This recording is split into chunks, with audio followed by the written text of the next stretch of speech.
Nós temos uma dúvida com relação à existência de tantas denominações evangélicas, já que a Bíblia fala em unidade, que nós deveríamos viver em unidade. Por que essa unidade não é vista, não é visível? Ao contrário, o que nós vemos é a existência de várias denominações evangélicas.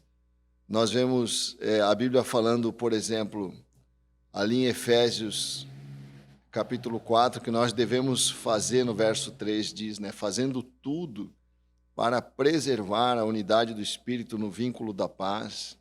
Há somente um corpo, um só Espírito, como também uma só esperança para a qual vocês foram chamados. Há um só Senhor e uma só fé.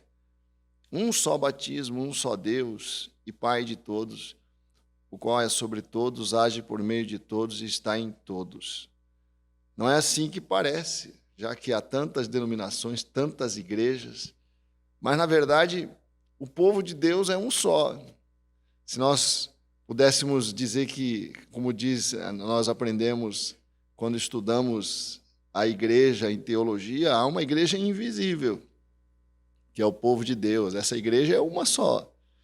Mas existem muitas igrejas visíveis por conta da condição humana. O ser humano é assim. Mas sempre foi assim. No início não era. No início nós tínhamos uma igreja, que era a igreja que seguia a doutrina dos apóstolos. A igreja primitiva era uma só, mesmo as várias igrejas que foram surgindo através do trabalho missionário dos apóstolos. Era uma igreja só, era uma igreja que se reunia e ficava sob a autoridade dos apóstolos. É isso que permitia a Paulo escrever para diversas igrejas, porque todas estavam em unidade. E permaneceu assim por um largo tempo. A primeira divisão surge, houve outras na história, mas a primeira que realmente implicou numa divisão séria, uma divisão considerável, foi em 1054, quando surge a Igreja Ortodoxa. A Reforma Protestante não é a primeira divisão.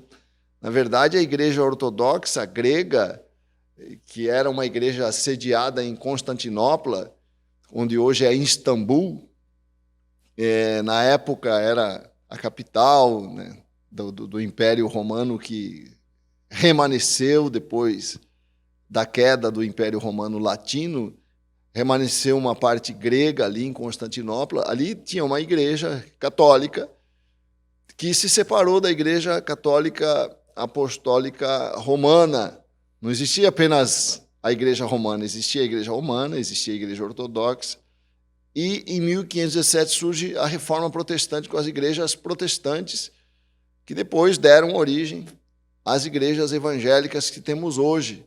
Isso, claro, no decorrer da história, foram surgindo várias denominações. Não era o objetivo da Reforma Protestante, não era o objetivo de Lutero, quando fez a Reforma em 1517, criar uma divisão. Mas ele foi excomungado da Igreja Católica, ele foi expulso. E aí muitos seguidores de Lutero, padres que seguiam Lutero, foram transformando as suas igrejas em igrejas luteranas, e depois o movimento se alastrou para a Suíça, onde surgiu também um movimento de reforma, tanto em Genebra quanto em Zurique, e depois se alastrou para a Inglaterra, onde surge também uma igreja distinta da Igreja Católica, a Igreja Anglicana. Surge a Igreja Presbiteriana, a partir do movimento calvinista em Genebra. Vão surgindo outros movimentos, como as igrejas menonitas, a partir do movimento anabatista, que é um movimento que surge também na mesma época da Reforma Protestante, como consequência da Reforma, um movimento mais radical, e dá surgimento aos anabatistas, daí os menonitas, e hoje os batistas são, de uma certa forma, fruto desse processo.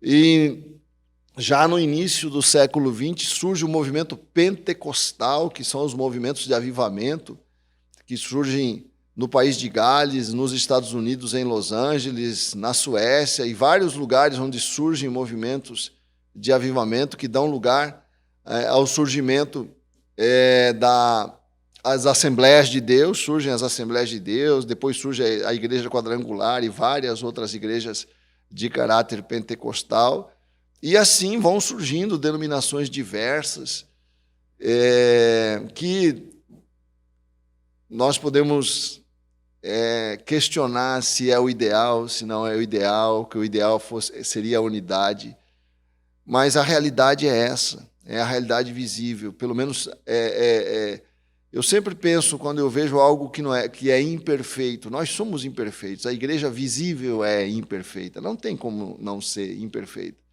mas pelo menos tem igreja.